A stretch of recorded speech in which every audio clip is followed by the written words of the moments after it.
All right, so what we're looking at here is a completed circuit, and it's also considered a parallel circuit because of the way we wired these two lights together. So I just want to take a second to point out the different components of our circuit before we start to put it together. This is a push button switch. When we push it, it turns on, and then we have to push it again for it to turn off. We've got two lights, and these lights are actually LEDs. LED stands for light emitting diode. Light emitting diode. Over here we have our power, which is coming from two AA batteries. And these two AA batteries are inside of a battery pack. And then we have our wires. And I know the wires are different colors because of the coated insulation that's around the metal wire inside. But the color of the wire doesn't matter for what we're doing today. So you don't have to be distracted by that. And then where we connected the wire, we could see that we have these blue caps, or maybe you have the gray ones. Each size of these caps has a different color, and you could use the blue or the gray. And their technical name is called a wire nut or a wire cap. All right. And in order for this to be a complete circuit, you need all of these components. You need the power supply. You need something that's resisting the flow of the electricity or using the electricity. And for us, that's going to be the LEDs. And we need some way to control the circuit. And we control it by turning it on and off. And that control is our switch. And then the last piece is the medium, which is what the current is traveling through. And it's going to be traveling through our wire. All right. So this is what we're going to be building today. And we're going to take our time going through it so that you can hit pause at any time to follow along with the video.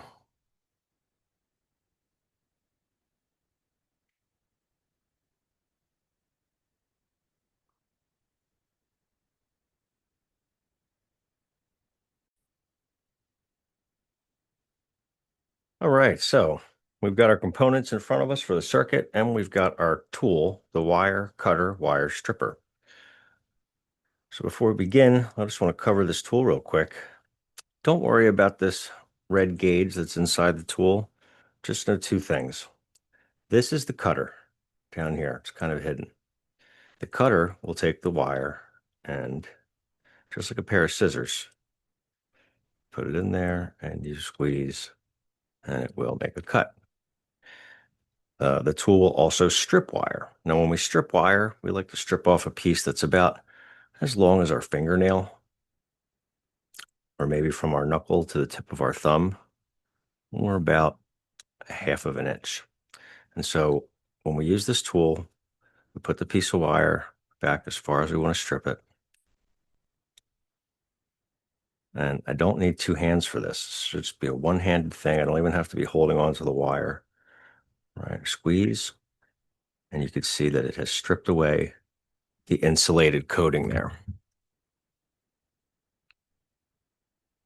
And typically too, after I cut a wire, I like to, and strip it, I like to grab a hold of that braided wire down there and twist, twist, twist, just so that the wires aren't frayed or sticking out at all. So I get a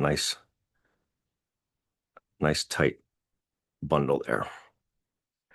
All right. So the first step for us is going to be to take apart this cluster of wires that we have. So we're going to move all the other components off to the side.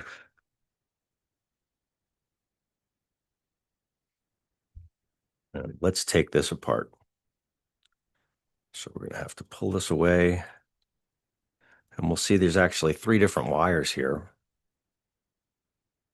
Two of them don't have anything on them.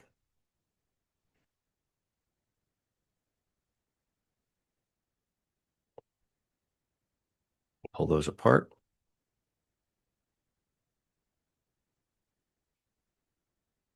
All right, our next step is going to be just to take this section here, and I want to use the wire cutter tool to cut right in between these two LEDs, right in between them.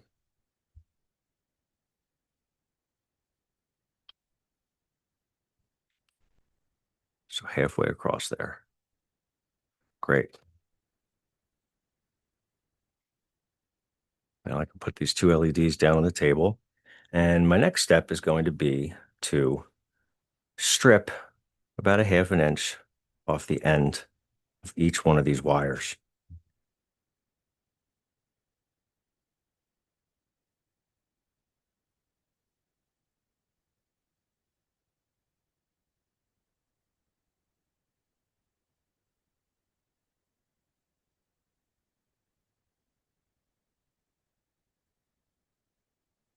Move those, and I'm going to twist this around so I get a nice tight grouping of those wires down there.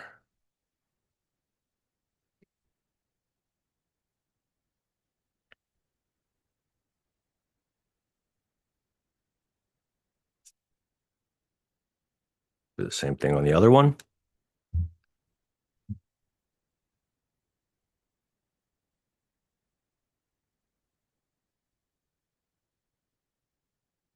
Pull that insulation off.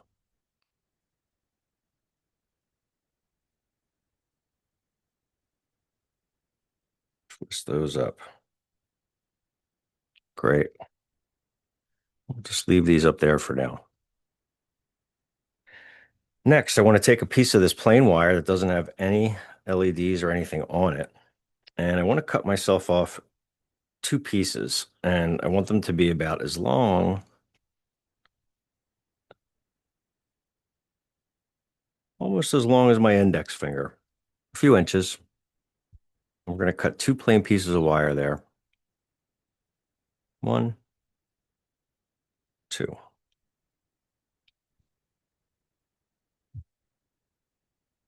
And then for each one of these pieces of wire, I'm going to strip each side.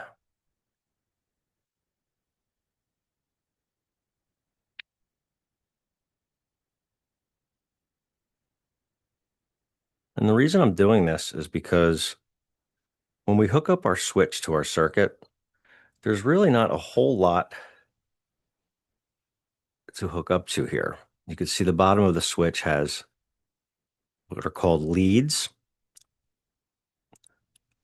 or these two connection points.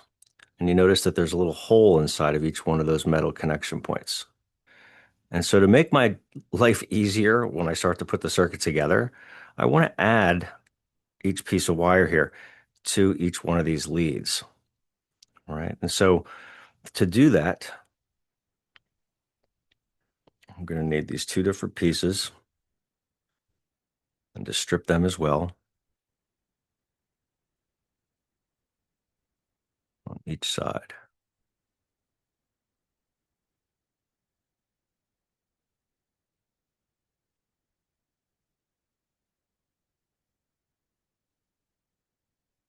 Great.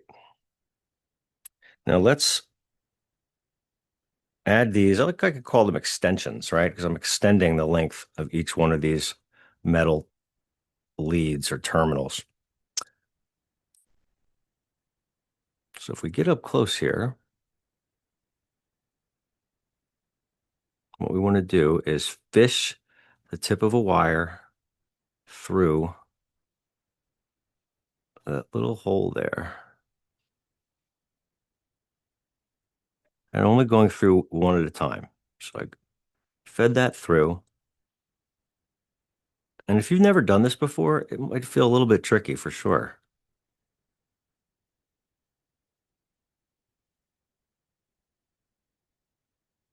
All right. And I fold that over the edge.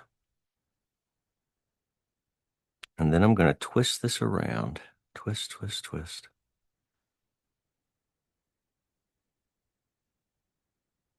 Okay. And now we're going to do that to the other side as well with the second piece of wire.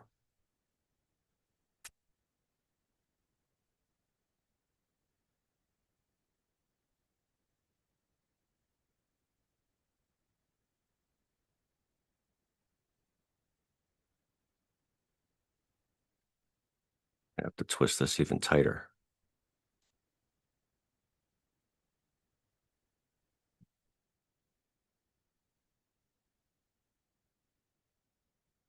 Almost to the very end. and then bend it over and twist. Great. So now this switch is a lot easier to work with because it has these leads coming off of it.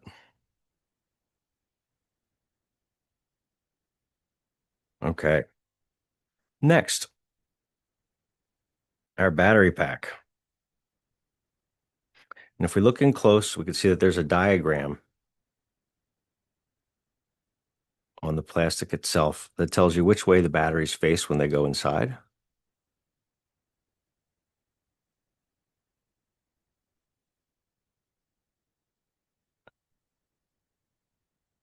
And you can see that there's a little bump on the tip of our battery on the positive side. That bump there is the positive side. And you can see that in the diagram there. Here's a little bump, and that's the flat side. Right? So the flat side general rule is always going to go up against the spring anyway. Now, word of caution, once I put these batteries into the battery pack, that means that energy or current can flow out of the tip of these wires. And it's very important that we don't create a short circuit. Now, a short circuit is what occurs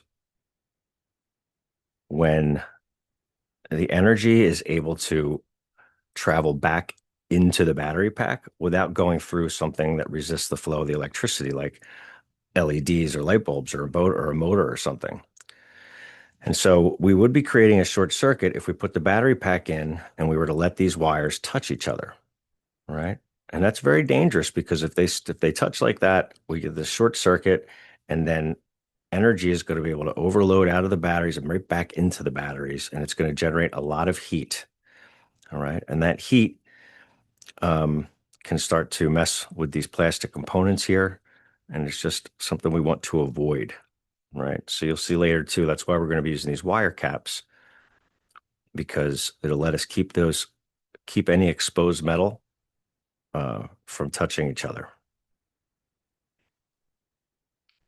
All right. So my next step is going to be to strip a little bit of wire off the end of the leads coming off the battery pack. And to do this, we can be real light with it. You want to squeeze really lightly, real light. And if you end up breaking a piece of the wire instead of stripping it, that's okay. You got plenty here to work with, so you could always start over. I'm going to twist that, pull it off, and do the same thing on the other side here.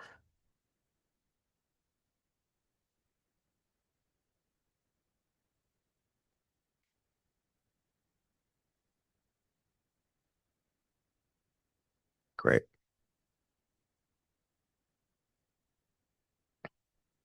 Now I could put the batteries into the battery pack and make sure that they're not near anything, and that these wires we don't ever want them to cross and touch. So I put the flat side up against the spring. Do the same thing again, flat side up against the spring.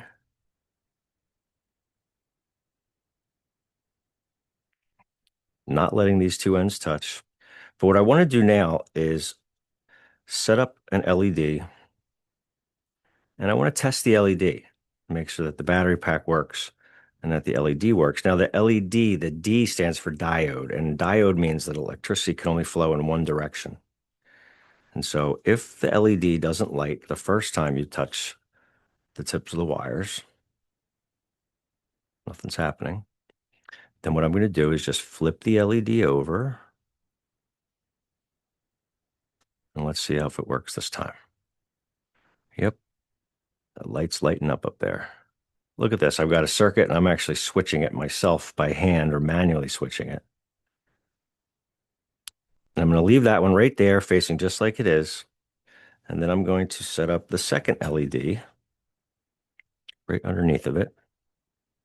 And let's check this one out. Nope, that's not lighting. So I'm going to flip that one over, just like I did with the first one. Let's try that now. Now it lights, right? So this one lights up. And this one lights up. Perfect. Now that I have these facing the right way, I'm going to take one of my batteries out just to be safe so that these wires don't end up touching each other and creating a short circuit. Now, with that one battery out, this pack won't do anything. I still have my LEDs here facing the way that they were. And what I want to do is twist these sides together and then twist these sides together. And that's what's going to make this wiring considered a parallel circuit because they're going to share the current from each side. So when I put wires together, I like to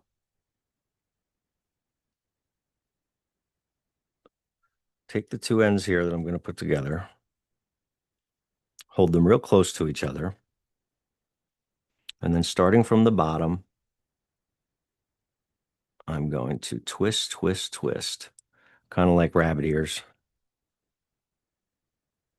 And just keep twisting them until you run out of stuff to twist there. And I'll do the same thing with these other sides. Put them right close to each other and twist, twist, twist, twist, twist.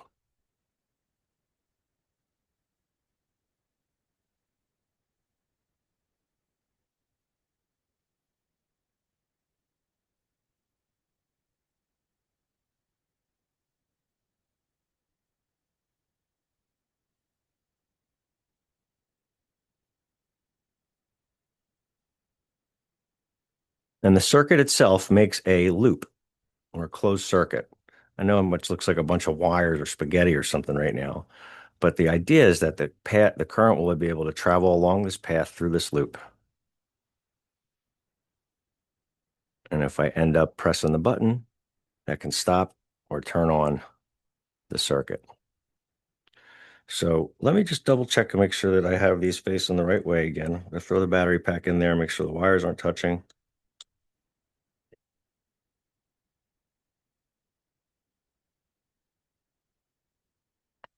And they light up. Great. So if they light up like this, I'm going to take one side here. I want to twist these up.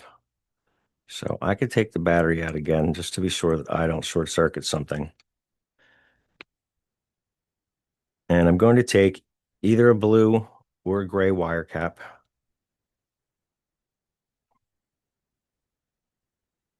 Hold these together and twist them up from the bottom. So now all those wires, all three of those wires are twisted up. And to put the wire cap on, we just push this over everything. If you look inside the wire cap, see how there's that metal ring in there? That metal screw thread?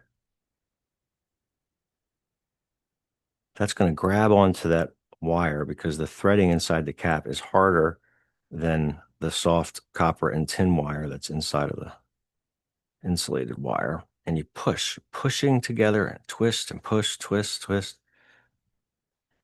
And eventually you won't really be able to twist much anymore. And that should be nice and tight. And so these caps let us connect wires in a way where we can take it apart again later if we need to. And it also keeps any exposed wire from sticking out and possibly creating a short circuit later.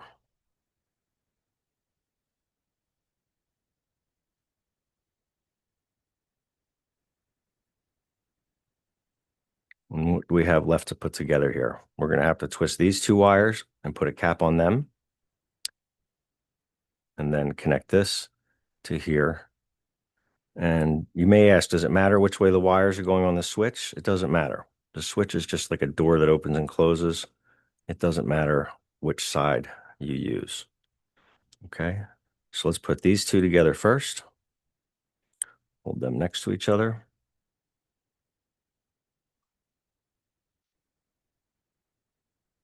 Twist them together.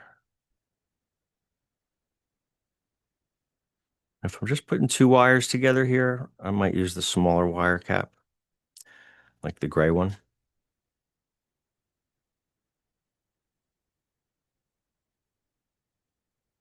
You could also use electrical tape, but I like this because it's easy to twist on and off. And then we have one last component to put together, the other side of the switch to the other side of my cluster of LED lights. So I'm going to put these next to each other, just like bunny ears, starting from the bottom.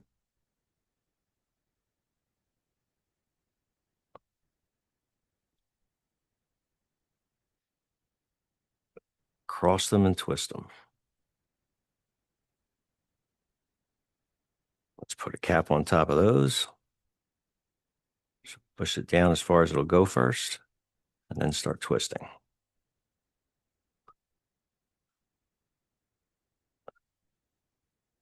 Great.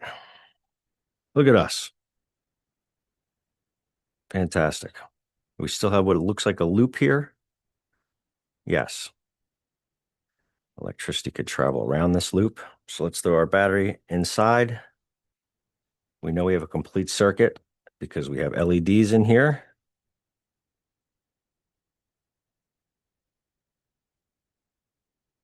If I push on the switch, everything should light up. Great. And now you have made a parallel circuit with all of the components. And the way these are wired in parallel, you could take these caps off and add more LEDs. And wire is just wire. It doesn't matter what the color of the coating is on the outside. You could always add more wire or extensions to make things longer or cut things for them to be shorter. And that's it for our parallel circuit with two LED lights, an on-off switch run by two AA batteries. Each one is 1.5 volts, so that's a total of 3 volts.